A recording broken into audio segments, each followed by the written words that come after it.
โอเคเรคคอร์ดเรียบร้อยเพื่อจะได้เป็นคลิปย้อนหลังเนาะโอเคมาเริ่มกันเบิ่งเทรนด์เนาะหัวข้อแรกเทรนด์มันหยัง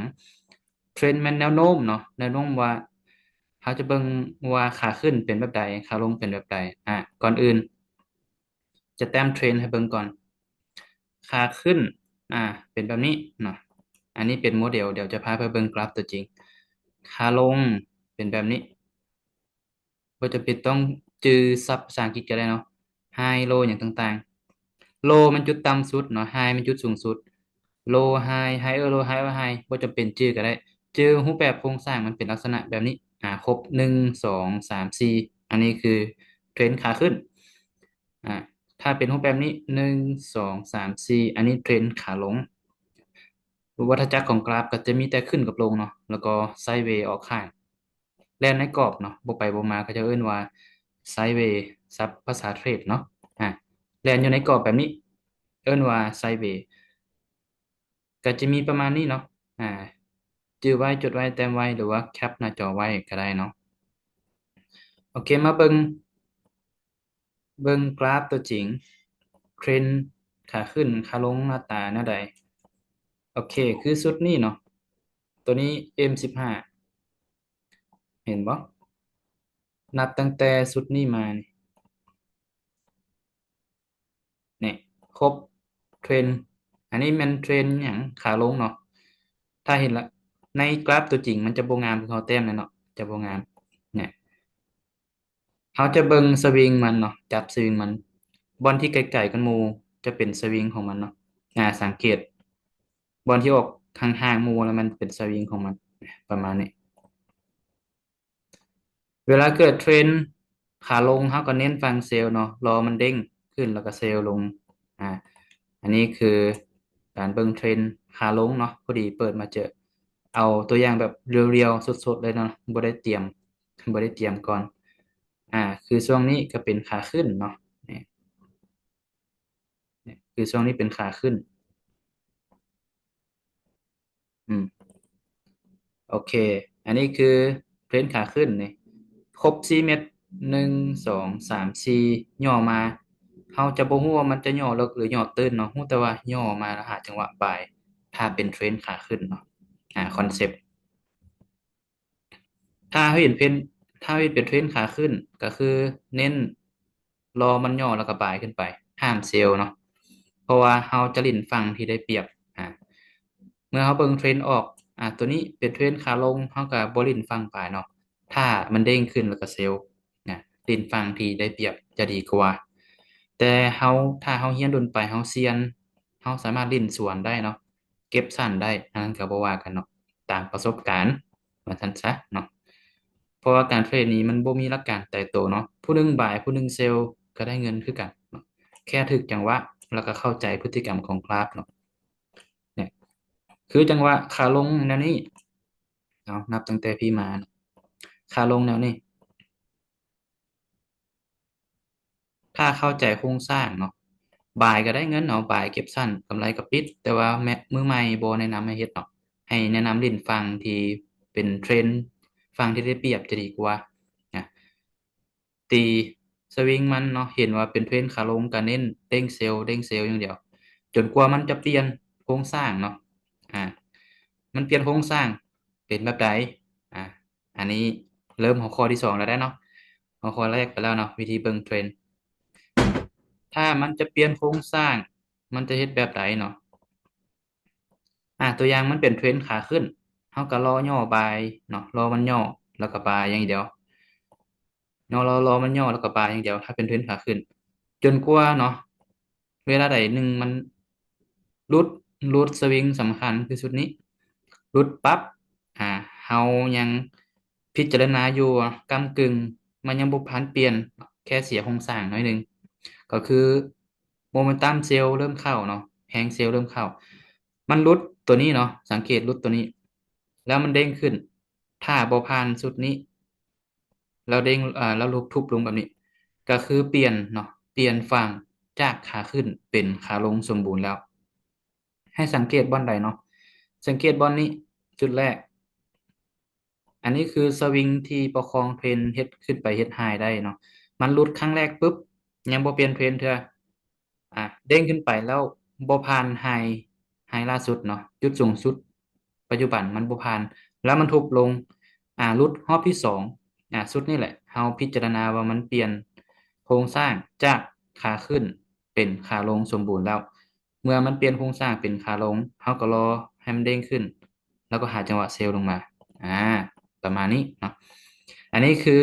จดไว้แต้มไว้หรือทายเอาไว้เนาะอันนี้เปลี่ยนโครงสร้างจากขาขึ้นเนาะ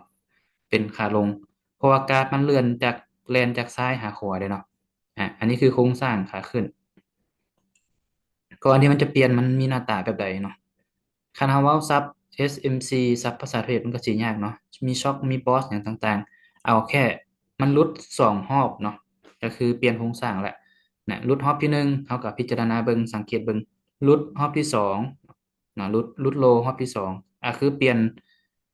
นแล้วเนาะเปลี่ยนสมบูรณ์แบบเอาสั้นซะอันนี้เปลี่ยนจะขึ้นเป็นลงเนาะบัดนี้ลงเป็นขึ้นเด้ลงเป็นขึ้นก็เทรนเป็นขาลงแบบนี้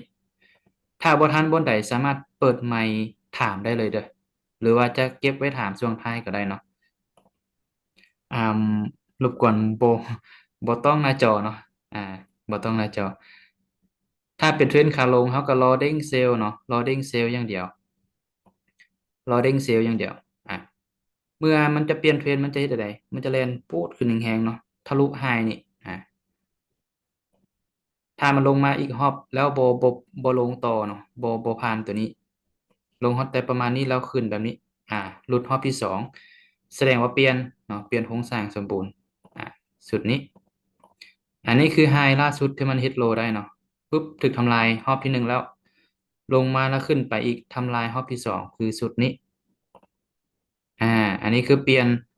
ยนจากเทรนขาลงเป็นขาขึ้นที่สมบูรณ์เนาะ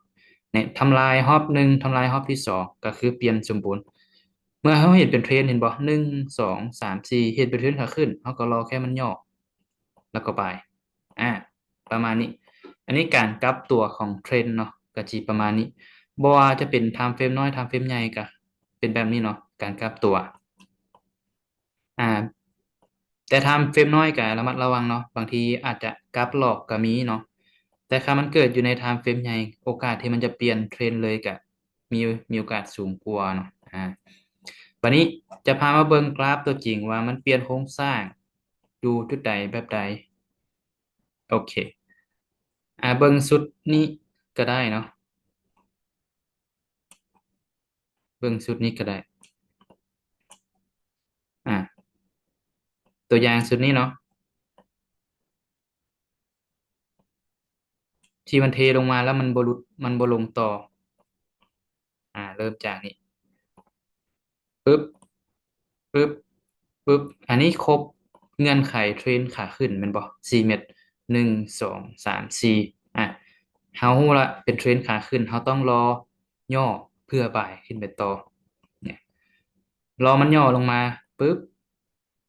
บ่ายขึ้นไปอ่าแต่มันบ่ขึ้นผ่านไฮตัวนี้เนาะให้เราสังเกตขึ้นมาฮอดนี้แล้วทุบลงมาถ้าเราบ่ปิดเอากำไรอยู่นี่ก็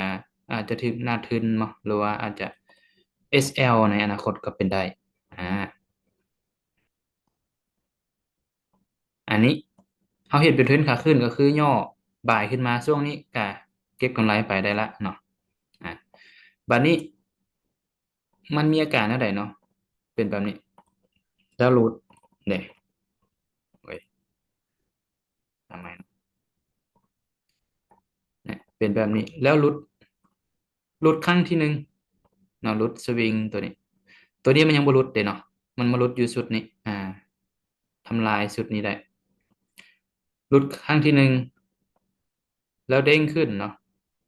เด้งขึ้นแล้วรุดครั้งที่สองอันนี้คือสมบูรณ์เนาะ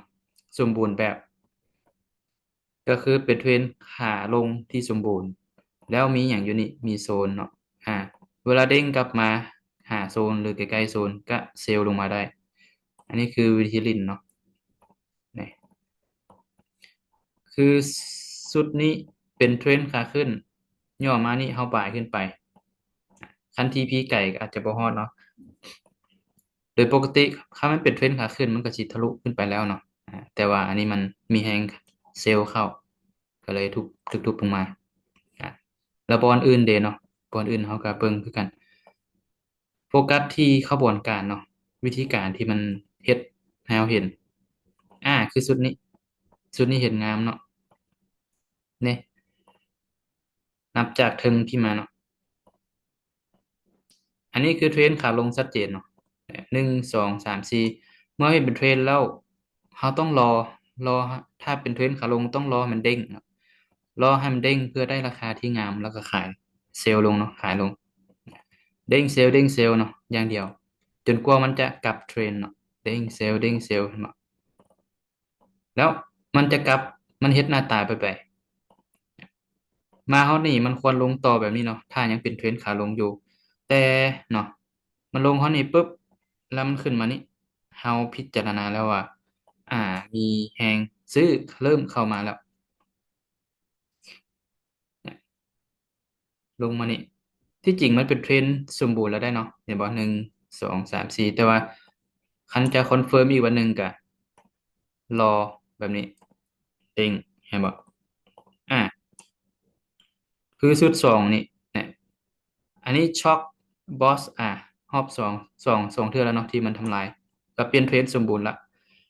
เห็นปะตัวนี้มันจุดประคองเทรนที่มันเทลงมาแล้วมันสามารถทำลายได้นี่รอบหนึ่งเนาะแล้วมันขึ้นไปอีกทำลายไฮตัวนี้เป็นรอบที่สองก็ถือว่าเป็นเทรนขาขึ้นสมบูรณ์เนี่ย1 2 3 4มันย่อลงมาก็หาจังหวะบ่ายขึ้นไปงามเนาะอันนี้เป็นเทรนงามเมื่อกี้เป็นเทรนบ่ค่อยงามเนาะ เนี่ยบายขึ้นไปเนาะย่อลงมากระบายขึ้นไปย่อลงมายังบ่หลุดโครงสร้างเห็นบ่กระบายขึ้นไปได้แต่ให้เฮาสังเกตการขึ้นสุดนี้บ่สามารถทำลายไฮนี้ได้แล้วลงมาเริ่มเปลี่ยนแล้วเนาะเทรนด์ก็มีแต่ประมาณนี้แหละเนาะโครงสร้างเปลี่ยนจากขึ้นเป็นลงเปลี่ยนจากลงเป็นขึ้นนะลงแบบนี้ที่จริงมันเห็นโครงสร้างแล้วแต่ยังบ่สมบูรณ์โครงสร้างขาลงเด้งขึ้นมากับเซลล์ได้เนาะหาจังหวะเซลล์ได้เนี่ย ประมาณนี้เนาะวิธีการเปลี่ยนโครงสร้างเนาะเบิ่งการขับตัวของเพลนก็สิเป็นมีประมาณนี้แค่จื่อโมเดลมันเนาะจื่อโมเดลมันที่สร้างแต้มให้เบิ่งตอนต้นโอเคบ่เนาะพอเข้าใจอยู่บ่หรือว่าไวเกินไปสามารถเปิดไมค์โอ้ลมกันได้เนาะเป็นกันเองบ่อยากลมผู้เดียวนะโอเคเบิ่งเทรนด์เนาะการขับตัวของเทรนด์แล้วบัดนี้สร้างอยู่ไปเรื่อยๆเนาะเอาไว้ถามช่วงท้ายก็ได้บ่เป็นหยังเนาะเพื่อกระชับประหยัดเวลาบัดนี้วิธีการตีเทรนด์ไลน์เนาะ สำหรับผู้ใหม่ก็อาจจิงงหน่อยหนึ่งเนาะก็บ่เป็นหยังเรียนซ้ำๆหลายเทื่อหักสิเข้าใจวิธีการตีเทรนไลน์เนาะอ่าสิประมาณนี้เอาสุดนี้ก็ได้วิธีการตีเทรนไลน์อ่าเขาจะตีจากโลถ้าตีเทรนไลน์ฝั่งขาขึ้นเนาะตีจากโลไปหาโลมันหยังเนาะโลคือจุดต่ำสุดตีจากโลไปหาโลหรือหลายโลก็ยิ่งดีเนาะตีประมาณนี้เห็นบ่เราจะเห็นกราฟแลนต่ำเทรนไลน์ที่เราตีแล้วก็เด้งมาฮอตแถวเทรนไลน์แล้วก็เด้งเนาะต่ำแล้วก็เด้งอันนี้คือวิธีการตีเทรนไลน์ประคองเทรนเนาะตีเทรนไลน์ประคองเทรนเพื่อให้รู้ว่าตอนนี้เทรนนี้มันเป็นขาอย่างอยู่เนาะเขาเห็นเบิ่งด้วยตาเปล่าก็รู้ว่ามันเป็นเทรนขาขึ้นเนาะตีเทรนไลน์ประกบเลย เมื่อใดที่มันหลุดเทรนไลน์ปุ๊บเฮาเฮ็ดจั่งใดอ่าจังหวะนี้แหละเนาะเห็นบ่ฮอดนี่ปึ๊บแล้วหลุดเห็นบ่หลุดทุบลงมาแรงๆหลุดเทรนไลน์ถ้าระบบเทรดผู้ใดใช้เทรนไลน์ในการประกอบในการเทรดเมื่อหลุดเทรนไลน์ปุ๊บเด้งกลับแล้วก็เซลล์ถ้าเราใช้โครงสร้างเนาะอันนี้คือหลุดฮอกแรกนี่หลุดหม่องนี้ รูทมองนี้นะอันนี้คือรูทฮอปแรกเด้งขึ้นแล้วรูทฮอปที่สองคือรูทอยู่มองนี้ในถ้าเอาใช้โครงสร้างเพื่อคอนเฟิร์มเทรนด์เนาะถ้าเอาใช้เทรนด์ไลน์เขาก็จะ เอ๊ะใจตั้งแต่พี่แล้วเนาะที่มันทุบลงมาแหงๆมองนี่เด้งขึ้นก็หาจังหวะเซลล์อยู่โซนเนาะเดี๋ยวต่อไปจะเป็นโซนเนาะโซนเป็นอย่างเด้งขึ้นแล้วก็เซลล์ลงมาเด้งเซลล์เด้งเซลล์อันนี้คือเทรนไลน์เนาะฟังบ่ายจะตีแบบนี้ตีจากจุดต่ำสุดหนึ่งไปหาอีกจุดต่ำสุดหนึ่งตีประคองเทรนขึ้นไปอันนี้คือเทรนไลน์ฟังขาขึ้นคามารุดกับจิรุเส้นที่เขาตีลงมาเนาะทุกรุดเทรนไลน์อ่านั่นคือเทรนไลน์ฟังขาขึ้นเทรนไลน์ฟังขาลงเนาะเขาจะตีจากไฮไปหาไฮก็คือจุดสูงสุดหนึ่งไปหาอีกจุดสูงสุดหนึ่งตีแบบนี้ประมาณนี้ก็ได้เนาะเห็นบ่เวลาตีเทรนไลน์ฟังขาลงเนาะฟังเซลล์เวลากราฟมันเล่นมาหาเทรนไลน์ต่ำแล้วก็ทุบลงเนาะต่ำแล้วก็ทุบลงต่ำแล้วก็ทุบลงนี่ตีประมาณนี้ เพื่อเราเบิ่งว่ามันยังแล่นอยู่ในกรอบเทรนไลน์เมื่อใดที่มันหลุดปึ๊บหลุดปึ๊บย่อลงมาพิจารณาเปลี่ยนฝั่งดินได้เนาะเปลี่ยนฝั่งบ่ายดินถ้าใช้เทรนไลน์ในการประกอบในการเทรดเนาะถ้าอยากคอนเฟิร์มเด้มันหลุดครั้งแรกปึ๊บก็รอมันย่อมาแล้วไปอีกรอบหนึ่งอันนั้นคือคอนเฟิร์มด้วยโครงสร้างละเนาะเนี่ยคือแบบนี้1 2 3 4อันนี้คือคอนเฟิร์มเนาะเปลี่ยนเทรนสมบูรณ์แล้วแต่ถ้าคันท่าเขาบ่ท่าคอนเฟิร์มเขาจะได้ออเดอร์อยู่พี่เนาะเขาจะได้แถวนี้ท่าย่อไปแถวนี้ขึ้นไปอ่าแต่คำมันหลุดเทรนไลน์นี่แล้วเขาเบิ่งว่ามันเริ่มมีโมเมนตัมที่เปลี่ยนละหลุดปุ๊บเนาะเบรกเทรนไลน์ปุ๊บย่อมาเขาสามารถได้ออเดอร์อยู่แถวนี้เนาะปลายขึ้นไปก็แล้วแต่ระบบเทรดของแต่ละคนเนาะว่าจะใช้งานแนวใดอ่า โอเคอันนี้คือเทรนไลน์ฝั่งขาลงเนาะจดไว้แต้มไว้อ่ะจะโกงกันข้ามกัน หรือจะตี2 เส้นขนานประกบกันแบบนี้ก็ได้เนาะเทรนไลน์ก็ให้รู้ว่ามันแลนอยู่ในกรอบอืมโอเคนั่นคือเทรนไลน์ทั้งขาขึ้นแล้วก็ขาลงบัดนี้โซนเนาะโซนดีมานด์กับซัพพลายเป็นแบบใด โซนมันอย่างเนาะเดี๋ยวอธิบายโซนความหมายของโซนก่อนโซนแมนบริเวณขอบเขตที่เขาจะเข้าออเดอร์เนาะจุดที่เราโฟกัสเบิ่งนั่นแหละโซนดีมานเนาะดีมานมันโซนที่มีบริเวณที่มีความต้องการซื้อหลายเนาะก็จะเอิ้นว่าโซนดีมานเราจะเล่นฟังบายส่วนโซนซัพพลายแมนโซนที่มีความต้องการขายหลายเราจะเล่นฟังขายหรือว่าฟังเซลล์อ่ะโซนดีมานเนาะแต้มโมเดลไว้ก่อนเนาะ แลนขึ้นมาแล้วพักตัวแล้วแลนต่ออันกลุ่มก้อนพักตัวนี้คือโซนดีมานด์เนาะเวลาที่มันกลับมาหาโซนเขาก็หาจังหวะบ่ายขึ้นไปอันนี้คือกลุ่มก้อนดีมานด์อันนี้รูปแบบแรกเนาะดีมานด์มี2 รูปแบบรูปแบบที่2ก็คือแลนลงมาแล้วทิ่มกลุ่มก้อนพักตัวอันนี้คือโซนเนาะแลนกลับขึ้นไปกลุ่มก้อนที่มันทิ่มปลาไว้นี่คือโซนดีมานด์ เวลามันย้อนกลับมาหาโซนก็หาจังหวะบ่ายขึ้นไปประมาณนี้เนาะตีโซนก็ตีเอาเบิดทั้งกลุ่มก้อนที่มันพักตัวนี่เนาะอันนี้คือโซนดีมานด์โซนเนาะแต้มไว้จดไว้แคปไว้อ่ารู้สึกว่ายังบ่ทันได้ยินเสียงเนาะถ้าบ่ทันก็สะกิดได้หรือว่าถามช่วงท้ายก็ได้เนาะบ่เป็นหยังอันนี้คือโซนดีมานด์เนาะอ่ะมาเบิ่งกราฟตัวจริงกันโซนดีมานด์หน้าตาแบบใดโอ้เอาประมาณ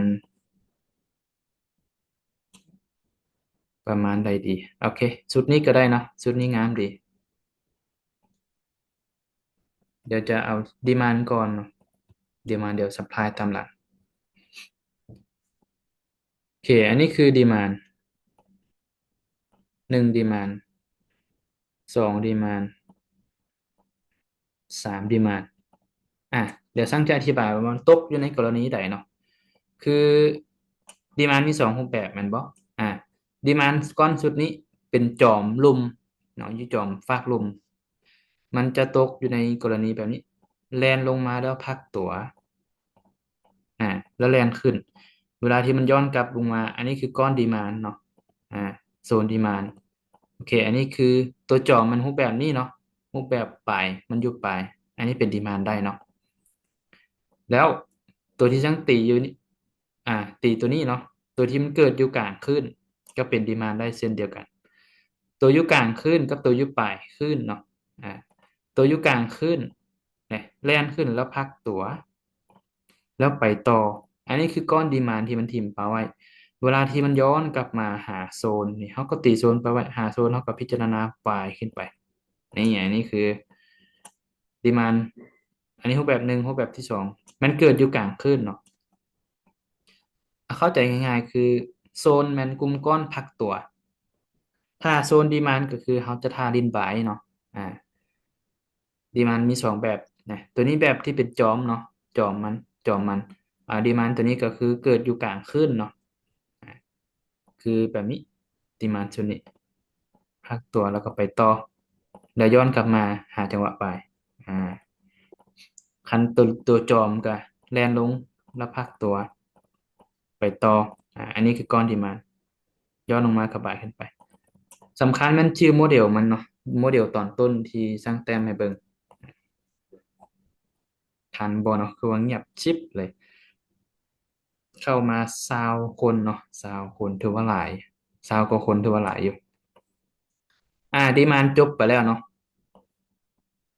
บัดนี้ supply เนาะ supply ก็มีสองรูปแบบเช่นเดียวกันเนาะ supply แลนลงมาแล้วพักตัวคล้ายๆ demand เนาะแต่ปีนกันแล้วแลนลงอันนี้คือก้อน supply นะเวลาที่มันเด้งกลับขึ้นไปหาจังหวะเซลล์ลงมาหรือว่าขายลงมาเนาะนี่ก้อนพักตัวกลางขึ้นเนาะตัวนี้มันเกิดอยู่กลางขึ้นอ่า supply รูปแบบแรกคล้ายๆ demand เนาะแค่ปีนกันเฉยๆsupply อีกรูปแบบหนึ่งคือแลนขึ้นแล้วพักตัว เป็นกลุ่มก้อนพักตัวแล้วแลนลงก้อนพวกนี้แหละคือ supply เนาะเวลาเด้งกลับมาหา supply ก็หาจังหวะเซลล์เนาะเซลล์ลงมาประมาณนี้สำหรับ supply อ่ะโอ้ยเข้าใจป่ะคือมีคนว่าโอ้ยแล้ว มือไปกดอ๋อเดยคิดว่าเว้าไวเกินไปเนาะบ่ทันกับสกิปได้เนาะเอ่ออาจารย์สร้างแสดงว่าความหมายของอันน่ะซัพพลายนี่ส่วนใหญ่มันจะเกิดอยู่ในช่วงพักตัวของขาลงหรือเปล่าอาจารย์โดยเดี๋ยวสร้างจะพาไปเบิ่งกราฟตัวจริงเนาะนี่เป็นโมเดลมันก่อนเนาะโมเดลอ่าจือไว้เนาะจือหน้าตาโมเดลไว้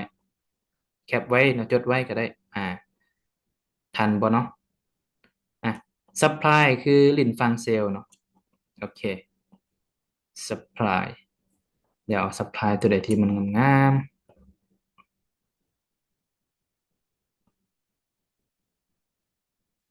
เดี๋ยวสั่งซอกแป๊บหนึ่งเนาะคือสดๆเลยเนาะอ่าสดๆเลย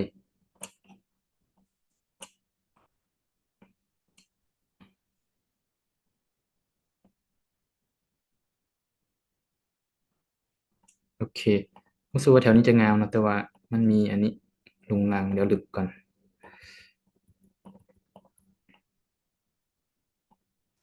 โอเคเปิดกลับมาปุ๊บเนี่ยที่ตีนี่แมน supply อยู่ปลายถึงก็แมนเนาะ supply ก็คือเขาจะเล่นฟังเซลล์เนาะถ้าเราตีโซน supply ก้อนนี้แมนเนาะก้อนนี้แมนเนาะอยู่กลางคืนติดกันนี่แมนเนาะแล้วตีเอาอ่ะมาจะอธิบายบางตัวเนาะก็มีแต่2 ตัวเนาะ supply ตัวเทิงมันตกอยู่กรณีตอนนี้แลนขึ้นแล้วพักตัวแล้วแลนลงเห็นบ่เวลาที่มันย้อนกลับมาหา supply สามารถเซลล์ลงได้อ่ะตัวเทิงนี่กรณีแรกคือจอมเทิงถ้าดีมานจะเป็นจอมลุ่มเนาะ จอมรุมจอมรุมดีมานด์มันจอมรุมถ้าซัพพลายจะเป็นจอมเทิงแล้วก็ตัวที่เกิดอยู่กลางคืนแบบนี้อ่าซัพพลายอันนี้จะจอมเทิงนะซัพพลายอุ้ยซัพพลายพอพอเห็นภาพบ่ ที่ถามเมื่อกี้เนี่ยเนาะ supply แมันเขาจะลิ้นฟังเซลล์เนาะหาจังหวะลิ้นฟังเซลล์ demand แมันหาจังหวะลิ้นฟังบ่ายอ่ะอืโซน ม supply ก็คือโซนที่เขาจะลิ้นขายนั่นแหละอืมนี่สุดนี้ที่มันทิ่มโซนปลาไว้เวลามันเด้งกลับมาบ่ฮอดสำหรับแล้วก็ทึกทุบอ่ะเจ้าตีสะพายปลาไว้อนาคตมันมาฮอดมันจะมีอาการบอกเนาะเอาเบิ่งกราฟเนี่ยที่มันมาฮอดก็คือโซนนี้เนาะโซนนี้สะพายโซนนี้เห็นบอกมาฮอดแล้วก็เทลงอ่าเขาก็บ่ฮู้อีกได้ว่ามันจะใช้โซนใดอนาคตทุกคนต้องอ่าฝึกเนาะจงได้ฝึกตีโซนเก็บสถิติเนี่ยต่างๆเพื่อเราจะได้รู้ว่าระบบเทรดเราจะใช้โซนใดเนาะโซนใดงามโซนใดพิจารณาในการเล่นอ่าแต่มื้อนี้เอาเป็นเบสพื้นฐานเนาะว่าโซนหน้าตาเป็นแบบใดเนี่ยคันเป็นแบบนี้นี่อันนี้แม่นนี่โซน supply นี่แม่นเนาะอาจารย์สั้นขอถามอีกโดยอย่างหนึ่งถามเอ่อได้เลยเวลาเขาตีโซนเนี่ยเนาะวันนี้เขาที่มันก็จะมีหลายโซนเนาะแบบวันนี้แม่น เขาจะอ่าฮู้ในไหนว่าโซนที่มันแข็งแรงเนี่ยมันเป็นลักษณะแบบใดมันมีอหย่างประกอบอยู่ในอันเนี้ยโอเคคันจะแนะนำเติมมันก็จะเป็นบทเรียนที่แอดวานซ์ขึ้นไปแล้วเนาะโซโอ้นที่แข็งแรงในนั้นถ้าซับ SMC มันก็จะมี FEG มี Order Block มีต่างๆหรือว่าโซนฟิโบบอกมันขึ้นกับระบบเทรดเฮาเนาะสมมุติคืนนี้อ่าคืนที่มันเทลงมาแรงๆนี่ถ้าวัดฟิโบเนาะสมมุติว่าโซนฟิโบ เอาง่ายๆ50%ขึ้นเมื่อก็สามารถเล่นเซลล์ได้ละเห็นบ่50%อยู่นี่61.8 78.6เนี่ยโซนที่มันมาต่ำก็คือโซนนี้บริเวณนี้ก็แข็งแรงสมควรละหรือว่าอีกโซนหนึ่งเฮาวางโซนนี้บ่ควรเกิน2โซนเนาะ1 5 2โซนถ้ามันหลุดไปก็อีกบัดหนึ่ง3ถ้าแพ้ฮอด3โซนติดแล้วก็ควรพักละบ่ควรฝืนต่อ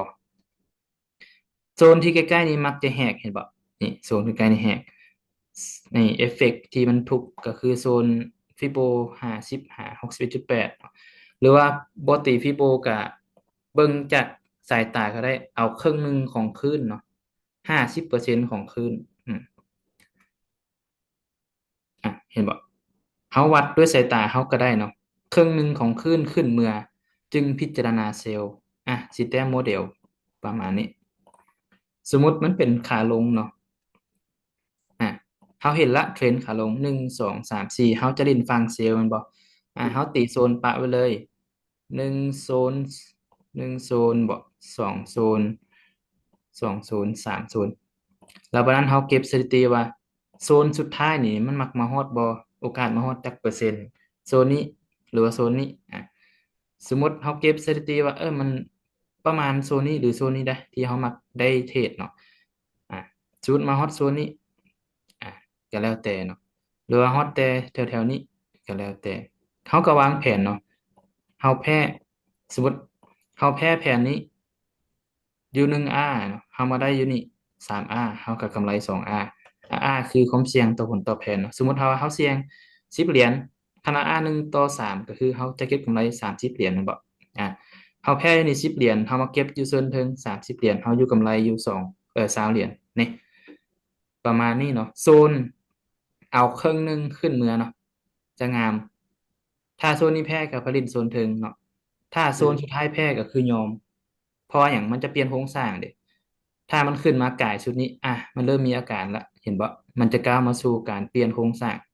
เนาะลุกครั้งแรกแล้วย่อลงมาแล้วไปต่ออันนี้คือเปลี่ยนเทรนด์ได้เนาะถ้ามันบ่หลุดมันก็ควรลงต่อเนาะ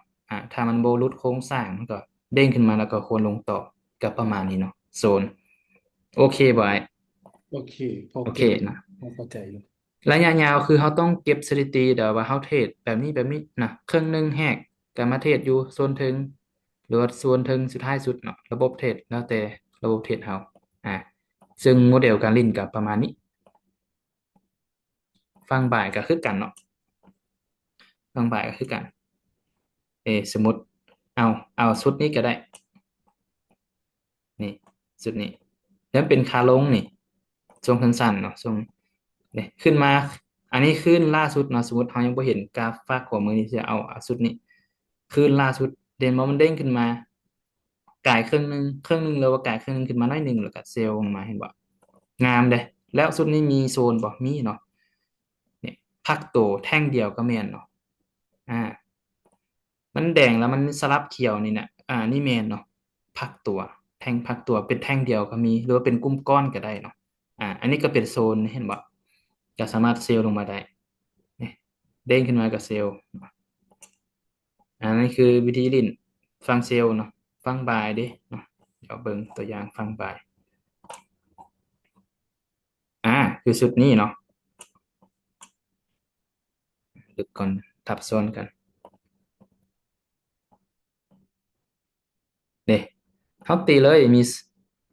สุดนี้เนาะเขาเบิ่งเทรนก่อนเนาะก่อนเขาจีเข้าเทรดอันนี้โครงสร้างขาขึ้นฮู้ละว่าจะเล่นฟังบ่ายเขาก็มีโทนมีโซนอยู่ใส่แน่เอ่อนี้มีโซนอยู่นี้นี่มีโซนอยู่นี้เขาจะเล่นโซนใดล่ะนี่อันนี้คือคำถามจากคืนนี้เนาะคืนล่าสุดที่มันขึ้นสมมุติเราบ่เห็นกราฟอนาคตเถื่อเราเห็นแต่เท่านี้อ่ะ มีมี1 2 3โซนอันนี้โซนสุดท้ายโซนที่แข็งที่สุดแหละ2 โซนสุดท้ายนี่แต่มันมาฮอตโซนนี้เนาะเนี่ยครึ่งหนึ่งของคลื่นตัวนี้มันก็ไปละเห็นปะเนี่ยแนะนำว่าครึ่งหนึ่งเนาะอยังมากกับครึ่งหนึ่งย่อครึ่งหนึ่งหรือว่าเด้งครึ่งหนึ่งของคลื่นปัจจุบันก็หาจังหวะเข้าเนาะคันแพ้โซนนี้กับมาลินโซนลุมแพ้ฮอต3 โซนติดแล้วก็ควรพัก หาจังหวะอื่นเทรดเนาะถ้าเขาฝืนเนาะคันถึกช่วงที่มันทุกแหงแบบนี้เห็นบ่เขาจะเสียแบบรัวๆเลยนี่1 โซนนี่2 โซน3 โซนนี่แมนบักละหลายโซนอยู่นี่เนาะติดกันแถวๆนี้ก็เป็นโซนที่บ่งามคีย์สำคัญเนาะโซนที่แข็งแรงอีกอันหนึงก็คือโซนที่มีแท่งเทียนหน่อยที่สุดจื้อไว้เนาะอันนี้อาจารย์ที่เคยสอนมา10 กว่าปีที่มีประสบการณ์อยู่ในตลาดมา10 กว่าปีเพิ่นสอนไว้เนาะว่าโซนที่แข็งแรงที่สุดอีกโซนหนึ่งก็คือนี่แหละแบบนี้แหละโซนที่มีแท่งเทียนหน่อยที่สุดเนาะแท่งเดียวแบบนี้แข็งแรงมาต่ำปุ๊บไปเลยเนาะมีย้อนมารีเทสแบบหนึ่งแล้วก็ไปยาวอ่าอันนั้นคือโซน demand supply เนาะเฮาเรียนเนื้อหาได้แล้วละมีเทรนด์การกับตัวเทรนด์โซนอ่าตีเทรนไลน์เนาะแบบนี้แทงเทียนเนาะแล้ววันนั้นเรามาประกอบเป็นระบบเทรดว่าก่อนเราจะเทรดนี่ในระบบเทรดหนึ่งนี้เราต้องเบิ่งเงื่อนไขใดเด้โอเควันนี้มาเบิ่งแทงเทียนเนาะจะให้ทุกคนเข้าใจแทงเทียนก่อนแทงเทียนจะเริ่มจากไซดี อาจารย์ว่าเป็นชาร์ตแพทเทิร์นก่อนวะ เอาชาร์ตแพทเทิร์นก่อนบ่ได้เนาะชาร์ตแพทเทิร์นก่อนก็ได้ที่จริงเอาตัวใดขึ้นก่อนก็ได้เนาะเอาเรียงตามที่สังเขียนอยู่หัวข้ออยู่กลุ่มก็ได้เอาชาร์ตแพทเทิร์นก่อนก็ได้เนาะบ่เป็นหยังตามความเรียบร้อยชาร์ตแพทเทิร์นเนาะแปลว่าหยังชาร์ตแพทเทิร์นมันรูปแบบการเคลื่อนไหวของราคาเนาะถ้าเราบ่ใช้โครงสร้างเราใช้ชาร์ตแพทเทิร์นในการเทรดก็ได้โอเคแต่ถึงจังใดโครงสร้างก็สำคัญอยู่ดีเนาะชาร์ตแพทเทิร์นมันจะมีรูปแบบที่เป็น ที่เห็นหลายๆกับหมู่ก็คือสามเหลี่ยมเนาะสามเหลี่ยมสามเหลี่ยมปากปิดเนาะศัพท์ที่นักเทรดเขานิยมเว้ากันกราฟจะแล่นอยู่ในกรอบที่แคบลงน้อยลงน้อยลงเนาะเวลาที่เขาตีเทรนไลน์มาปุ๊บเขาจะเห็นว่ามันเป็นสามเหลี่ยม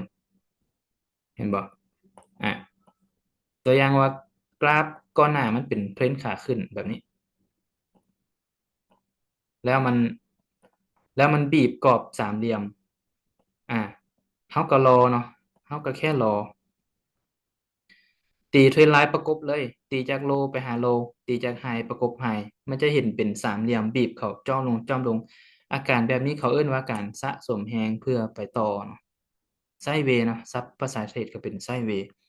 หรือว่าการสะสมแฮงนั่นแหละเขาจะเทรดแบบใดล่ะ ฝั่งที่ได้เปรียบก็คือฝั่งขาขึ้นเนาะถ้าเราเบิ่งโครงสร้างประกอบแล้ววันนี้มันบีบเรารอถ้ามันเบรกปุ๊บเนาะเบรกขึ้นเบรกเทรนไลน์ขึ้นมาแล้วปิดเนื้อแทงเทียนเนี่ยนี่แหละเนาะซึ่งอยากเว้าแทงเทียนก่อนอ่ะปิดเนื้อโผล่ออกมาโผล่ออกจากแทงเทียนนี่มาได้แล้วย่อกลับมาเฮากระบายอ่าถ้าเป็นสามเหลี่ยมคือมันบีบอัดสุดกำลังแล้วมันจะไปเนาะไปทางใดทางหนึ่งแหละ แต่วิธีสังเกตคือเขามันหลุดออกมาฝั่งใดเขาก็ตามฝั่งนั้นอ่าถ้ามันหลุดลงมาลุมเนาะทะลุเทรนไลน์ลงมาลุมได้หลุดมาได้แล้วก็ท่าให้มันเด้งไปหาเทรนไลน์กับเซลล์ลงมาไปได้สองทางเนาะถ้าเกิดเป็นสามเหลี่ยมปากปิดแบบนี้เขาก็เบิ่งหลายอันประกอบหรือว่าเบิ่งจังหวะที่มันเบรกกรอบนี่ก็ได้เช่นเดียวกันเบรกขึ้นก็ตามบ่ายเบรกลงก็ตามเซลล์ แต่ถ้าเขาเบิ่งเทรนก่อนหน้าเนาะมันเป็นขาขึ้นเขาก็ถ้าเบิ่งว่ามันจะเบรกขึ้นบ่เบรกขึ้นก่อนคอนเฟิร์มนะว่ามันจะขึ้นต่อแล้วก็ขึ้นแฮงอีกขึ้นเท่าใดเท่ากับความกว้างของตัวนี้เนาะโดยส่วนใหญ่มันเนาะจากจุดที่มันเบรกหาจุดที่มันจะไปฮอดส่วนใหญ่มักจะเท่ากับความกว้างของตัวนี้อืมช่วงของที่มันแล่นเก็บแฮงมาแล้วก็แล่นอ่ะมาเบิ่งกันเนาะตัวอย่างของชาร์ตแพทเทิร์นในรูปแบบสามเหลี่ยม แต่โมเดลแล้วก็อธิบายพร้อมเนาะอยู่ใส่ละโอเคเห็นแล้วเนาะเห็นแล้วตัวนี้สามเหลี่ยมงามนี่ตัวนี้เป็นสามเหลี่ยมที่งามแฮงเนาะสังเกตเห็นอย่างบ่เนาะเราสามารถตีเป็นลายประกบเลยเนาะตีเป็นลายจากจอมถึงแล้วก็จอมลุ่มเนาะจอมต่อจอมเห็นบ่นี่ถ้าเราย่อยไปทำเฟรมน้อยลงเนาะเราก็จะเห็นมันเป็นคลื่นที่น้อยลงแลนอยู่ในนี้ ต่ำกรอบปุ๊บเด้งต่ำเด้งต่ำเด้งเนาะเมื่อใดที่มันรุดปุ๊บเห็นบอลมันรุดเทรนไลน์ฟังลงเนาะเนี่ยเท่ากับเบิ่งฟังนั่นเนาะพิจารณาลิ้นฟังนั้นเพราะว่าอย่างก่อนหน้ามันก็มีวอลลุ่มเทแฮงถึงว่าโครงสร้างจะยังเป็นขาขึ้นอยู่แต่ว่ามันเทลงมาแฮงเนาะแถมเบรกออกลุ่มได้เนาะก็สันนิษฐานได้หรือว่าคาดการณ์ได้มันจะไปต่อลงต่อเนาะเห็นบ่เนี่ย แทงเทียนนี่มันบ่งบอกว่ามันมีโอกาสที่จะลงสูงนะปิดเป็นแทงกลืนกินอ่าเด้งกลับมา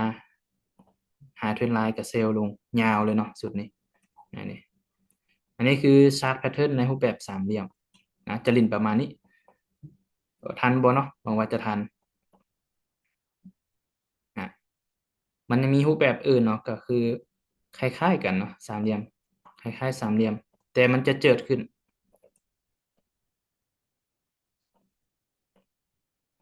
แบบนี้อ่ะ ถ้าเห็นเป็นแบบลักษณะแบบนี้เจิดขึ้นแบบนี้นะแลนในกรอบแต่ว่าเจิดขึ้นเมื่อกี้มันจะซื่อเนาะแต่อันนี้มันเจิดขึ้นถ้าเห็นลักษณะนี้เขาก็รอเขากันว่ามันจะเบรกโดยทั่วไปแล้วมันมักจะทุบเนาะถ้าเป็นรูปแบบนี้ก็จะเอิ้น rising weight ให้มันลุดแบบนี้ก่อนเนาะลุดเทรนไลน์เด้งขึ้นไปกับเซลล์ลงอ่าประมาณนี้อันนี้ rising weight เนาะอีกรูปแบบหนึ่งก็จะได้ falling weight เนาะภาษาอังกฤษ บ่ต้องจื่อชื่อมันก็ได้เนาะจื่อยากจื่อรูปแบบมันเอาอ่าประมาณนี้ถ้าเห็นมันดักลงแบบนี้โดยเปอร์เซ็นต์ที่เห็นสูงมันจะขึ้นเนาะมันจะลุแบบนี้แล้วก็ย่อมาแล้วก็บ่ายขึ้นไปอ่าถ้าเห็นมันไต่ขึ้นแบบนี้มีโอกาสที่มันจะเทลงเนาะแต่ถ้าเห็นมันค่อยๆลงแบบนี้มีโอกาสที่มันจะซัดขึ้นรูปแบบตัว rising weight มีบ่เนาะเดี๋ยวจะพาไปเบิ่งว่ามันมีบ่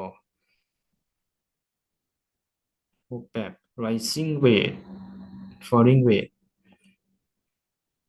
ส่วนใหญ่ก็จะเป็นสามเหลี่ยมเนาะส่วนนี้ก็เป็นสามเหลี่ยมส่วนนี้ก็เป็นสามเหลี่ยม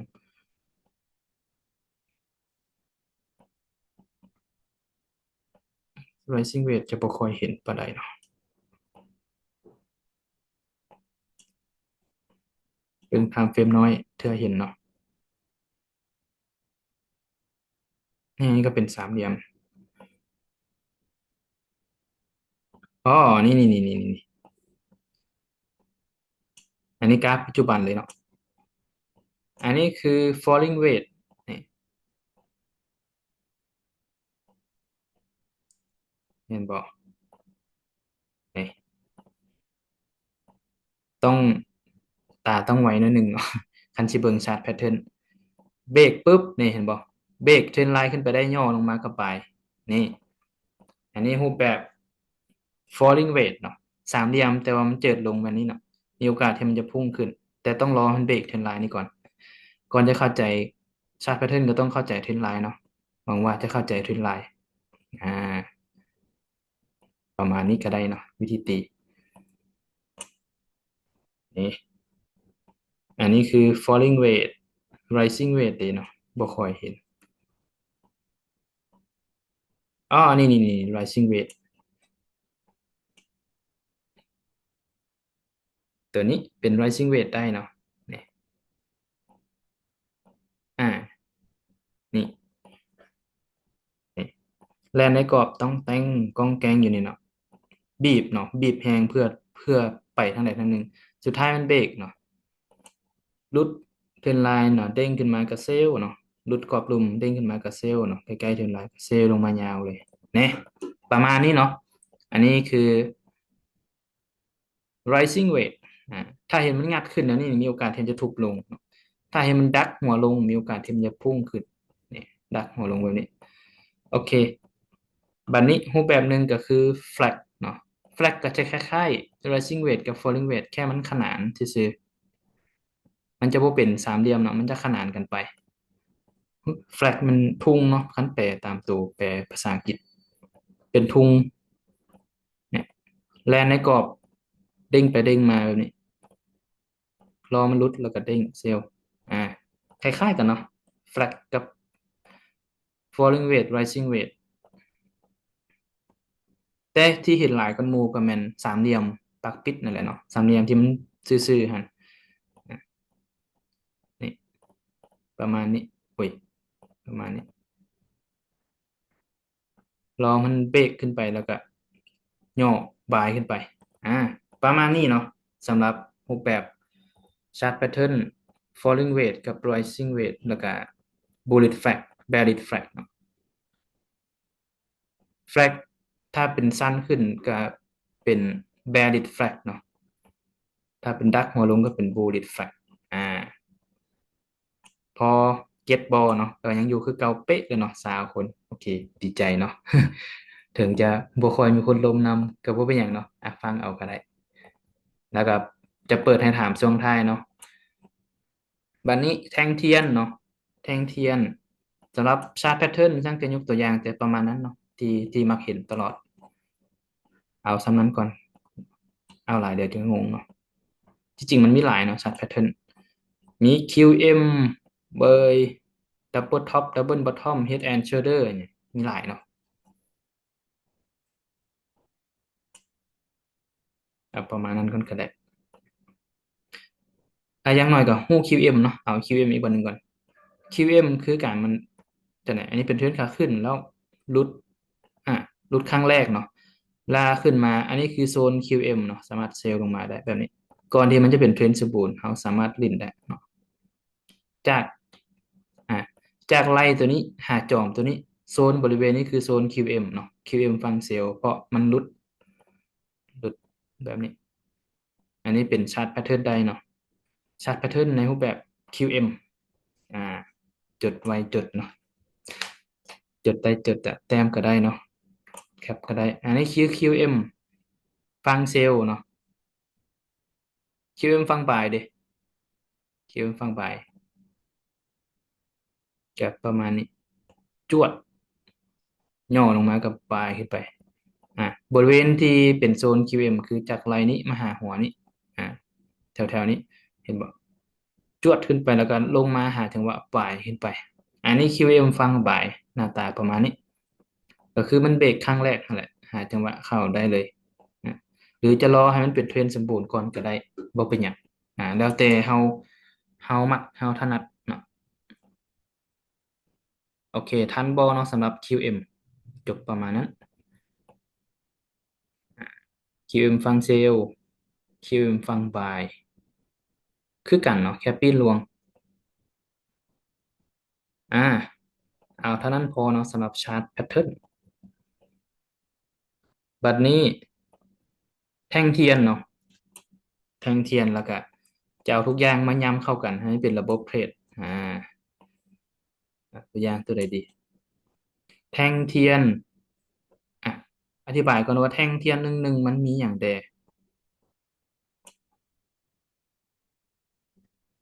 โอเคจะอธิบายแท่งสีฟ้าสีเขียวก่อนเนาะสีเขียวแท่งนี้เดินเนาะสีเขียวแท่งนี้สีเขียวแท่งนี้เนาะ อ่าแท่งสีเขียวหมายถึงแฮงซื่อ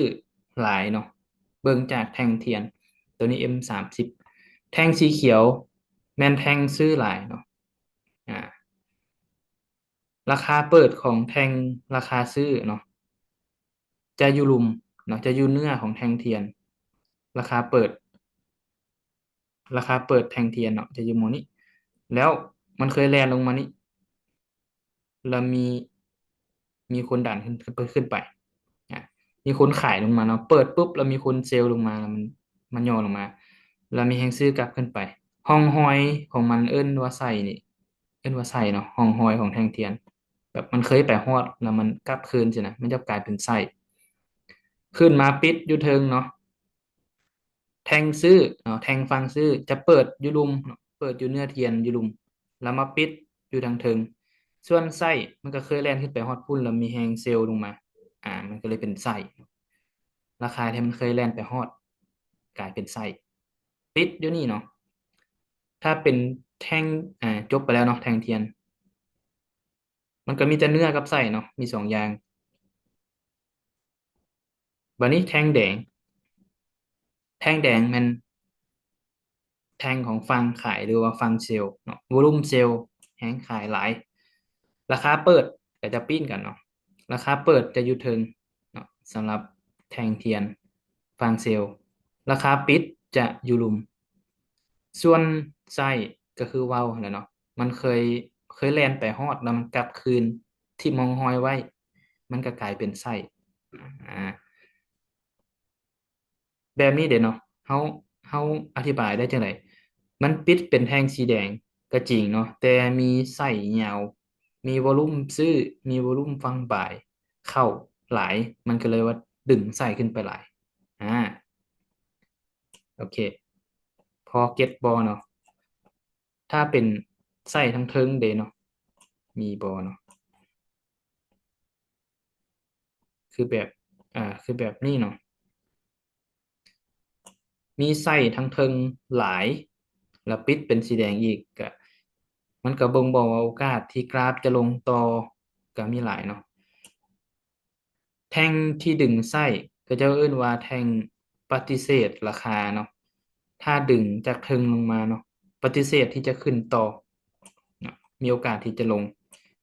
ถ้าเห็นไส้อยู่ทั้งเทิงหลายนี่ปฏิเสธที่ขึ้นเนาะปฏิเสธจะขึ้น ถ้าเห็นไส้อยู่ลุ่มๆหลายนี่คือปฏิเสธที่จะลงเห็นบ่ดึงขึ้นบ่เขายาวปิดสีแดงก็ตามเนาะมีโอกาสขึ้นต่อเห็นบ่จากนั้นก็แล่นขึ้นเลยอ่าแต่ก็บ่เสมอไปเนาะเห็นบ่คือแทงนี้มีไส้ทางเทิงอยู่แต่มันก็ยังไปต่ออ่าเราต้องเบิ่งอันอื่นประกอบนำเนาะเบิ่งโครงสร้างเบิ่งโมเมนตัมเบิ่งแรงหยังต่างๆแต่ว่าเราสามารถอ่านการเคลื่อนไหวของแท่งเทียนได้อ่า ถ้าเขาเบิ่งไทม์เฟรมใหญ่เนาะ4 ชั่วโมงหรือว่าเดย์จั่งซี้เอากราฟอ่ะ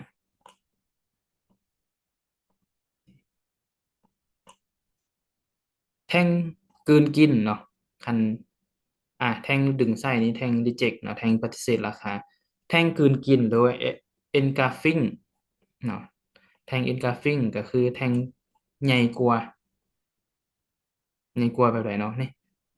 แท่งเขียวที่ใหญ่กว่าแท่งแดงก่อนหน้าเนาะแท่งตัวนี้มันแท่ง engulfing เนาะฝั่งบ่ายเนาะ คอนเฟิร์มฟังบ่ายกับคอนเฟิร์มเนาะคันเดินไปทุกคนจะได้ยินคำว่าคอนเฟิร์มจุดเข้าเนาะคอนเฟิร์มจุดเข้าด้วยโครงสร้างแล้วก็คอนเฟิร์มจุดเข้าด้วยแท่งเทียนเนาะ คอนเฟิร์มด้วยแท่งเทียนจะมี2แบบก็คือแท่งกลืนกินนะแท่งที่ใหญ่กว่านั่นแหละแล้วก็แท่งปฏิเสธราคาก็คือแท่งดึงไส้แบบนี้อ่าเนาะเบิ่งแท่งเทียนก็มีแต่ประมาณนี้แหละส่วนไส้ที่เท่ากันเด้ไส้ถึงไส้รุมเท่ากันอันนี้เป็นแท่งโดจิเนาะแท่งลังเลมันจะขึ้นต่อหรือลงต่อก็ได้เฮาก็บ่ฮู้เนาะเป็นแท่งโดจิอ่ะบัดนี้เนาะใกล้สิจบละเอาทุกอย่างมาประกอบกัน นะในระบบเทรดหนึ่งควรมีอย่างใดจดไว้เนาะตัวนี้เป็นคีย์สำคัญเลยหนึ่งโครงสร้างทำยึดเปิดกราฟมาเขาจะเห็นอย่างก่อนเขาต้องเบิ่งโครงสร้างก่อนตัวอย่างว่าโครงสร้างหรือว่าเทรนด์นั่นแหละแนวโน้มนั่นแหละโครงสร้างเป็นเทรนด์ขาขึ้นหรือขาลงเนาะอันดับแรกจดไว้เลยเนาะสองมีโซนใดแดที่เป็นตาลินเนาะมันนี่ฉันก็อธิบายละมีโซนใดแดที่เป็นตาลินมี1 โซน2 โซนก็มาร์กไว้เนาะอ่า 3คือคอนเฟิร์มจุดเข้า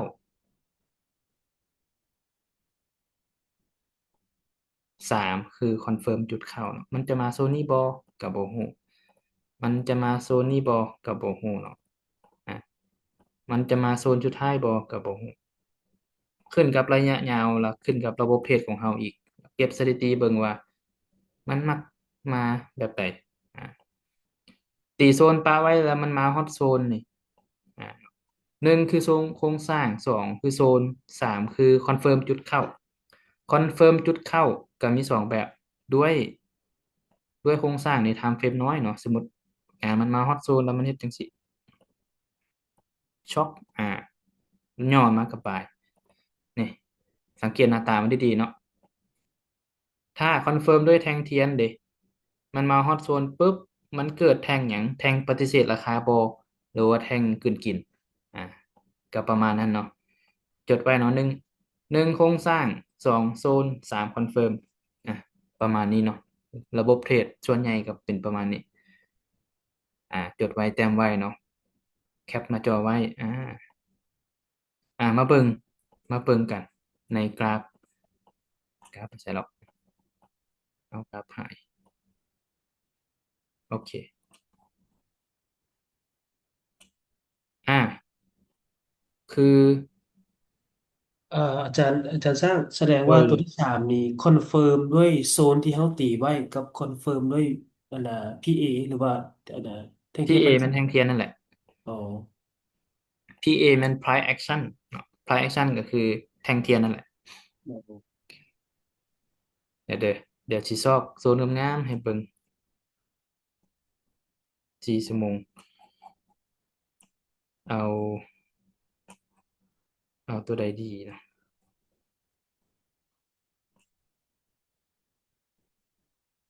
โซนที่มันงามๆ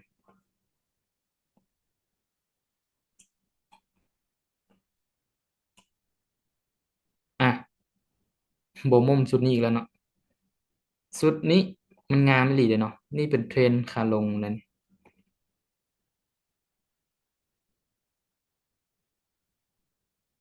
เอานี้ก็ได้เอ้าสุดนี้เนาะเป็นเทรนด์ขาลงที่งามอืมเนี่ยเขาเบิ่งโครงสร้างเนาะสมมุติว่าเราบ่เห็นกราฟทางนี้เทื่อเนาะสมมุติเราบ่เห็นกราฟเราเห็นฮอตตัวนี้เนาะ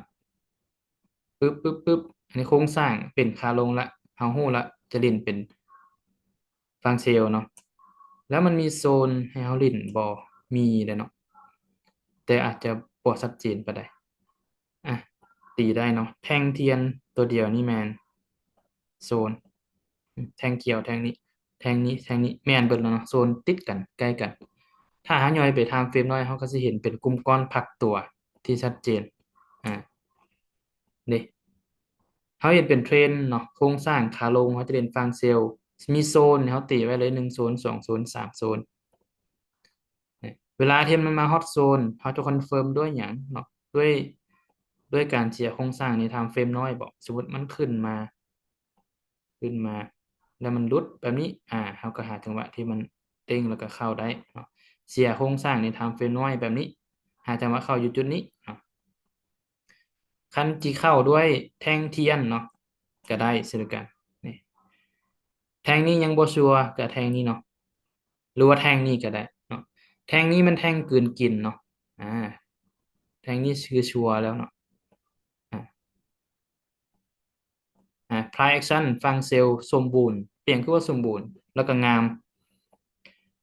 price action ฟังเซลล์แท่งกลืนกินแท่งนี้แท่งเซลล์สามารถปิดต่ำกว่าไส้ก่อนหน้าได้เนาะก็สามารถเข้าได้เลยเนาะจบแท่งเข้าได้หรือว่าให้มันเด้งขึ้นมาหน่อยหนึงก็ได้เนาะ SL วางไว้เหนือปลายไส้นี้เห็นบอกมันก็ลงมายาวเลยเนาะสมมติจบแท่งเข้าหรือว่ารอมันเด้งหน่อยหนึงก็ได้นะเข้าสุดนี้ SL ไว้นี่2,000จุดไก่โพดก็เอาไว้ปลายแท่งนี้5,000ปลายจุดก็โอเคเนาะปลายไส้แท่งคอนเฟิร์มนี่ควร1:2ขึ้นเมือเนาะอย่างน้อยหรือว่า1:3ตามระบบนี่ก็เก็บไปละสุดนี้คันเชียง100ก็ได้300เนาะคันเชียง10 เหรียญก็ได้30เหรียญนะสุดนี้ขึ้นกับเฮาบริหารเนี่ยก็มายิบแต่ประมาณนี้แหละเฮาเทรดนะเปิดกราฟมาปุ๊บเบิ่งโครงสร้างก่อนเนาะนี่สุดนี้สุดนี้ปึ้งปึ้งปึ้งยังบ่งามเนาะโครงสร้างสุดนี้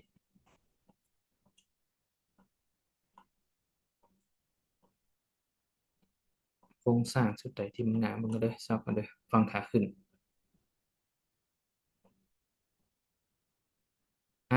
เอาสุดนี้ก็ได้เนาะนี่เห็นบ่เนี่ยโครงสร้างเป็นขาขึ้นชัดเจนเนาะที่เคยตีไว้แล้วมันมีโซนอยู่นี่สลับโซนหน่อยหนึ่งเนาะนี่ก่อนพักตัวจุ่มนี้มาเข้าโซนแล้วเขารอคอนเฟิร์มเนาะรอคอนเฟิร์มคันเอาย่อยไป M1 เขาก็อาจจะเห็นแบบนี้เนาะมันลงมาแบบนี้แล้วมันช็อกแบบนี้เขามาเข้าจุดนี้ก็ได้เนาะบ่ายขึ้นไปอันนี้คอนเฟิร์มด้วยโครงสร้างในไทม์เฟรมน้อยเนาะการเปลี่ยนแปลงโครงสร้างในไทม์เฟรมน้อยหรืออีกรูปแบบหนึ่งคือแทงเทียนแท่งใดเนาะที่เขาสามารถเข้าลินได้ แทงนี้ก็ยังบ่แม่นสมบูรณ์เนาะบ่แม่น price action ที่สมบูรณ์แทงนี้เป็นได้บ่เป็นได้เนาะแต่ว่าคันวาง SL นี่อาจจะโดนดีแท้ควรวางไว้พี่กล้องสวิงเนาะจะปลอดภัยอ่า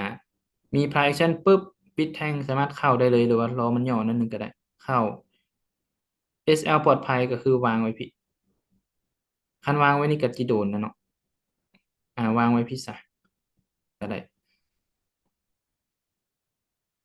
TP 1:2หรือว่า1:3อย่างน้อยอ่านี่คือสุดนี้งามเนาะ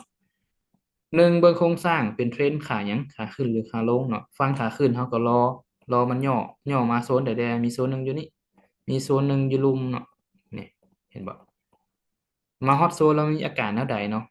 เสียโครงสร้างทำเฟรมน้อยบ่หรือว่ามีแทงรีเจ็คบ่หรือว่ามีแทงกลืนกินเนี่ยก็พิจารณาเข้าได้ก็มีแต่เท่านี้เนาะถ้าใช้กราฟเป่าลิ้นเนาะถ้าเป็นเครื่องมือเด้ก็เปิดเครื่องมือขึ้นมาเปิดเครื่องมือขึ้นมา นี่เครื่องมือมันก็ดีมองนี้เนาะเครื่องมือก็บอกเทรนเลยเนาะเป็นเทรนขาขึ้นเข้าอยู่ยุดใดนี่ลงมาแตะโกสไนเปอร์เฮาก็สิได้ตั้งแต่พี่มาเห็นบ่นี่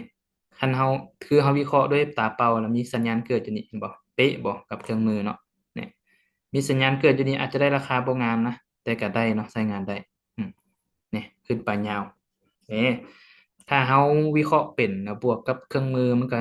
ยิ่งเฮ็ดให้เฮามั่นใจขึ้นเนาะในการเทรด ในการเข้าออเดอร์สุดนั้นแผนนั้นประมาณนี้โอเคเนาะ8 โมงละ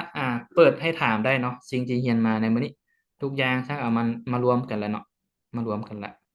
เทรนโครงสร้างโซนคอนเฟิร์มมีอะไรอยากถามเพิ่มเติมบ่เนาะบ่เข้าใจจุดใดสามารถให้ช่างอธิบายคืนได้เนาะมีบ่เนาะ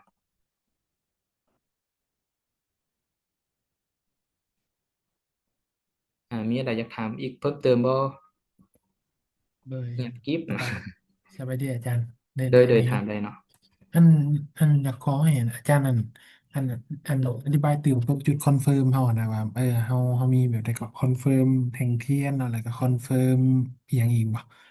เพอยังการู้สึกว่ารเสียโครยังบ่ถึงงสร้างในตัวไทม์เฟรมน้จุดอยเนาะคอนเฟิร์มโดยโอเคเดี๋ยวแต้มเป็นโมเดลให้ก็ได้ คือนี่เป็นเทรนขาขึ้นเนาะเฮาฮู้แล้วว่าเฮาจะเล่นฟังบ่ายรอมันย่อเนาะรอมันย่อจะเล่นโซนใดล่ะก็ติโซนปลาไว้เนาะเฮาบ่ฮู้ว่ามันจะย่อไปหาโซนใดมี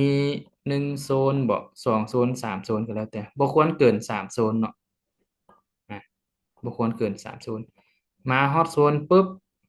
แล้วมันเกิดอิหยังเนาะมาฮอดโซนปุ๊บแล้วไทม์เฟรมน้อยมันเป็นจังซี่เนาะเป็นเทรนน้อยๆลงมา แล้วมีการช็อกแบบนี้เขาถ้ามันย่อมาเข้าไปได้เนาะอันนี้คือคอนเฟิร์มด้วยการเสียโครงสร้างในไทม์เฟรมน้อยถ้าเป็นแบบนี้เนาะเขาเบิ่งโครงสร้างมันถ้าแท่งเทียนเดี๋ยวเขาก็เบิ่งแท่งเทียนเลยเนาะมีแท่งเทียนมาฮอดโซนปุ๊บมันมีแท่งเทียนที่ดึงไส้ยาวๆขึ้นไปหรือมีแท่งเทียนที่มันใหญ่ๆเบ้อเร่อเนาะในไทม์เฟรม M5 หรือ M1 M3 ก็ได้เนาะแท่งกลืนกินใหญ่ๆเขาก็หาจังหวะเข้าเลยได้เนาะ อันนั้นคือคอนเฟิร์มอยากรู้รายละเอียดกับโซ Demand Supply ที่แข็งแรงเราควรเบิ่งภาพรวมในไทม์เฟรมใดและซอกหยุดเข้าในไทม์เฟรมใดโอเคเนาะ Demand Supply ที่แข็งแรงคือ Demand Supply ที่บ่เคยถูกใช้งานมาก่อนอ่า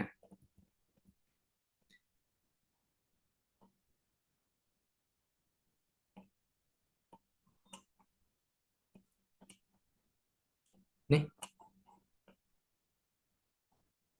โอเค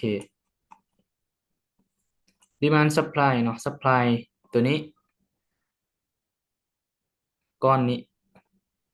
บ่เคยถูกใช้งานมาก่อนเนาะ Supply ที่แข็งแรง มาฮอตสปายปุ๊บมันมีคอนเฟิร์มอย่างใดเนาะคันเป็นไทม์เฟรมน้อยมันก็สิเป็นอย่างสิตามแท่งเทียนเด้อนี่ปึ๊บแล้วชวดจังหวะที่เด้งขึ้นมานี้เฮาหาจังหวะเข้าได้ อันนี้คือคอนเฟิร์มด้วยการเปลี่ยนแปลงโครงสร้างในไทม์เฟรมน้อยเนาะถ้าเป็นแท่งเทียนเด้เนาะเฮาจะได้เข้าจุดใดตั้งแต่พี่แล้วเนาะตั้งแต่พี่แหละนี่ก็แมนเนาะนี่ก็แมนแท่งกลืนกินเอ็นกราฟิง เห็นบ่มันจะลีลาหนิดหนึ่งเนาะคาถาเอาใส่อันน่ะแท่งเทียนถ้ามันจักมีวอลลุ่มใดกับแท่งนี้เนาะแท่งนี้ก็เข้าได้ละถ้าแท่งนี้ยังบ่แน่ใจก็รออีกหนิดหนึ่งก็นี่ถ้าเข้านี่สมมุติเข้าอยู่จุดนี้ SL ไก่เนาะ SL ไก่เขาก็บ่ฟ้าวเท่าก็ได้เนาะ4,000กว่าจุดพุ่นน่ะรอให้มันเสียโครงสร้างในไทม์เฟรมน้อยก่อนบ่หรือว่าตีเทรนไลน์บ่นี่ได้หมดเนาะเนี่ยตีเทรนไลน์ประคองไว้เด้ รุดจากโลนี้นะแทงนี่มันปิดรุดกับเข้านี่ก็ได้เช่นเดียวกันคอนเฟิร์มมีหลายอย่างที่เพิ่นแชทมาเมื่อกี้เฮาควรเบิ่งภาพรวมเบิ่งไทม์เฟรมใดแล้วจะเข้าจุดใดแม่นบ่โอเคอันนี้เป็นคีย์ที่สำคัญเนาะถ้าเฮาไปเรียนนำคนอื่นอาจจะบ่ได้ตัวนี้มาถ้าเฮาวิเคราะห์อยู่ M30 เฮาจะไปหาจุดเข้าอยู่ M3 หรือ M1 โอเคบ่ถ้าเฮาวิเคราะห์โครงสร้าง M30 จุดที่เราจะเข้าเนี่ยเราจะไปเบิ่ง M3 M1 ถ้าเราวิเคราะห์1 ชั่วโมงเนาะวิเคราะห์ภาพใหญ่1 ชั่วโมงหลุดลงมา2ไทม์เฟรมเนาะเราจะไปหาจุดเข้าอยู่ M5 โอเคบ่เนี่ยเราวิเคราะห์ภาพใหญ่อยู่ไทม์เฟรม1 ชั่วโมงต้องหลุดลงมา2ไทม์เฟรมเนาะไปหาจุดเข้าอยู่ M5 เนาะ M5 มีการเปลี่ยนโครงสร้างบ่หรือว่ามีแท่งเทียนบ่แท่งเทียน ply action เนาะแท่งดึงไส้หรือว่าแท่งกลืนกินถ้าเฮาลิ้นเด้เนาะเฮาลิ้นไทม์เฟรมใหญ่สิอ่าไปใส่ละกราฟเอากราฟหายโอเคถ้าเฮาลิ้นไทม์เฟรมเด้เนาะเฮาวิเคราะห์โครงสร้างอยู่ไทม์เฟรมเด้ยับลงมา2ไทม์เฟรมนะจุดเข้าเฮาต้องไปเบิ่ง M30 อืม โอ้อันนี้ time frame day จะใช้เวลาโดนเนาะกว่าจะได้เทรดถือออเดอร์กระดนเนาะยาวแนะนำเฮาเทรดเป็น day trade กับ M15 M30 เนาะเราไปหาจุดเข้าอยู่ M5 M1 ก็ได้เนาะ M5 พอดีงามอืมหรือว่าชั่วโมงหนึง M30 ก็บ่ต่างกันหลายเนาะเบิ่งภาพใหญ่อยู่ M30 ไปหาจุดเข้าอยู่ M5 M1 ก็ได้โอเคเนาะมีอันอื่นเพิ่มเติมบ่เนาะให้ถามอีกสัก2-3คำถาม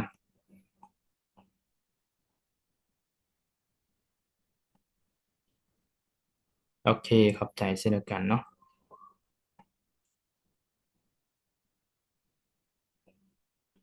เห็นบ่ดีมานด์ซัพพลายที่มันเคยถูกใช้งานแล้วเนาะคือสุดนี้มันจะบ่อยู่จะบ่แข็งแรงมันจะลุเนาะสุดนี้เป็นดีมานด์ที่บ่เคยถูกใช้งานนะผู้ที่ถามเมื่อกี้นี้เนี่ยย้อนคืนหน่อยหนึงเนาะดีมานด์ก้อนนี้ถูกสุดนี้ใช้ขึ้นไปแล้วเวลามันกลับมาสุดนี้จะเอาบ่อยู่แล้วเนาะสุดนี้ยังบ่เคยถูกใช้งานก็ได้เนาะเอาอยู่ได้ ถ้า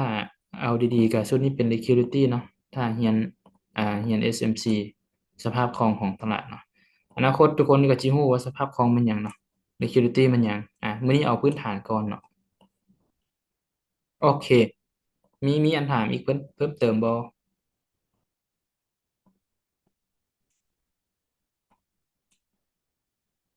โดยขอบใจซึ่งกันเนาะคันบ่มีอันถามแล้วเนาะก็สิวิเคราะห์แผนเทรดเนาะว่าเราจะเบิ่งมุมมองมื้อนี้จะเทรดแนวใดเนาะอ่าส่วนตัวก็ เบิ่งทวิตเบิ่ง time frame ใหญ่ก่อนเนาะส่วนตัวทั้งจะเบิ่งวิเคราะห์เทรดเบิ่ง time frame ใหญ่ก่อนเบิ่งโมเมนตัมของ time frame ใหญ่คือชุดนี้เนาะมันเทมาก็ค่อนข้างที่มีวอลลุ่มแรงโดยส่วนตัวแล้วฝั่งเซลล์เนาะฝั่งเซลล์เริ่มมาแล้วหลุดครั้งหนึ่งอยู่นี่หลุดครั้งที่สองแล้วแต่บางทีอาจจะเป็นเทรนด์ขาลงรอบก็เป็นได้เนาะเพราะเพราะหยังเนาะสุดที่เฮ็ดสวิงไฮแม่นโลตัวนี้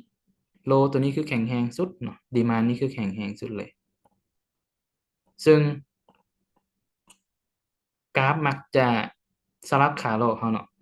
เฮ็ดเป็นเทรนด์ขาลงแต่ว่าสุดท้ายมันจะแล่นปืดขึ้นไปยาวมักเป็นเนาะเฮ็ดเป็นเทรนด์ขาขึ้นแล้วก็ทุบปืดลงมาอา ฉะนั้นบทเรียนพื้นฐานให้ทุกคนรู้และเข้าใจแล้วก็เอาไป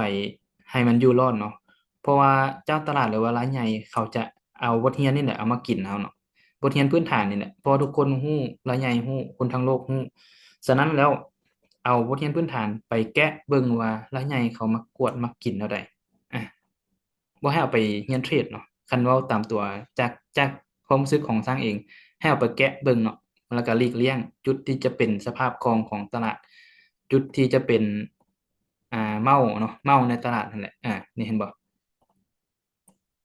ดีมานด์นี่เคยถูกใช้งานแล้วเนาะเวลามันลงมารุเป็นสภาพคล่องให้ตลาดซัปพลายนี่ต่ำหลายรอบเนาะ1 2 3ถูกกวดแล้วก็ค่อยลงมาซัปพลายที่บ่เคยถูกใช้เนาะอยู่นี่มี FVG อ่าอาจจะมีโซนใน time frame น้อยเนาะตัวนี้ช่างเบิ่งอยู่ time frame 4ชั่วโมงตอนนี้ ช่างแหนมเบิ่งว่าชุดนี้เนาะเป็นชุดประคองเทรนด์เพราะว่ามันส่งขึ้นมาเฮ็ดไฮตัวนี้อืมตัวนี้อาจเป็นแค่การหลอกซื่อๆเนาะอ่าหลอกซื่อๆถ้าระยะยาวยังเบิ่งเป็นขาบ่ายอยู่เนาะถ้ามาฮอตนี่สามารถบ่ายแล้วก็ถือยาวได้แต่คันเฮาลิ้นสั้นเนาะลิ้นสั้นก็มื้อนี้สำหรับมื้อนี้ก็เป็นเด้งเซลล์เนาะเด้งเซลล์เด้งเซลล์เซลล์อยู่ชุดใด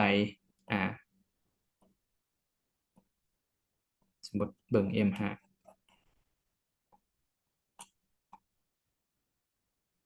อันหลายๆนี่คือสภาพคล่องเนาะมีโอกาสที่ขึ้นจะมาขึ้นมากวดแล้วก็เทลงได้มี2โซนเนาะที่จะเด้งเซลล์มานี่สลับสุดนี้แล้วก็เซลล์เนาะคัน SL สุดนี้ก็มาเล่นสุดเทิงอ่ะแผนมื้อนี้คือเด้งเซลล์เนาะเพราะว่าหยังสร้างมองว่าอันนี้ เป็นสภาพคล่องเนาะมีโอกาสที่จะลงมากวดได้คือสุดนี้เนาะคือสุดนี้เลยคือสุดนี้ เห็นบอกมันเด้งขึ้นไป มีโซนซัพพลายใดหนึ่งเนาะซึ่งเขาก็บ่ฮู้รอคอนเฟิร์มเนาะที่เขาเรียนมามื้อนี้เนี่ยคือโซนอันนี้คือสภาพคลองเนาะเนี่ย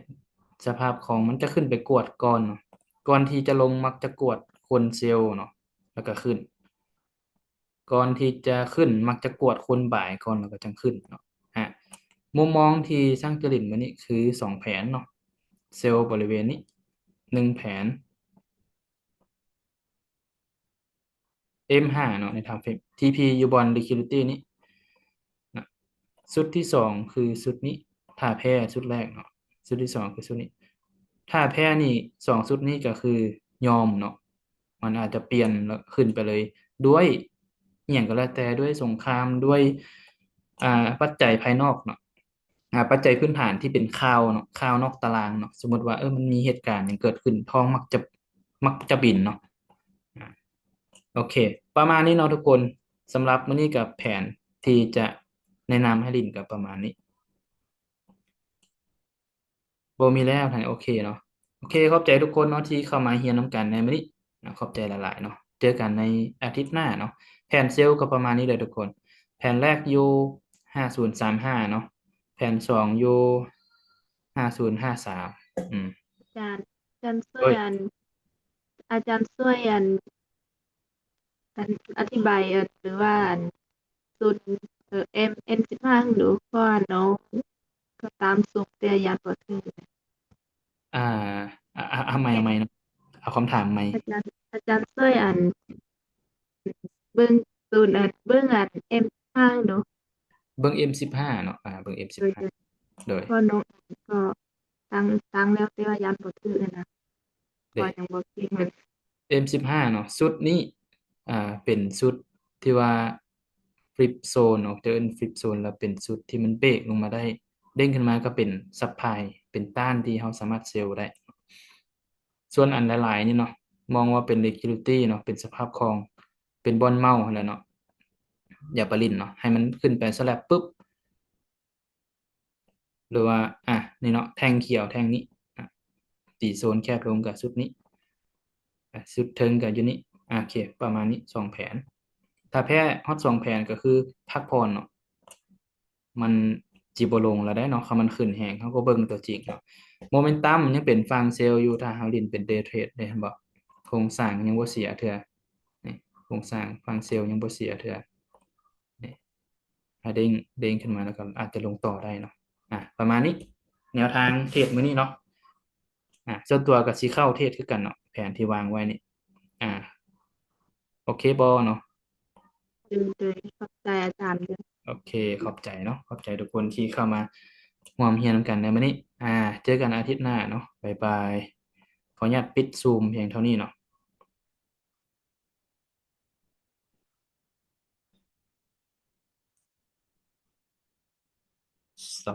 stop record เนาะ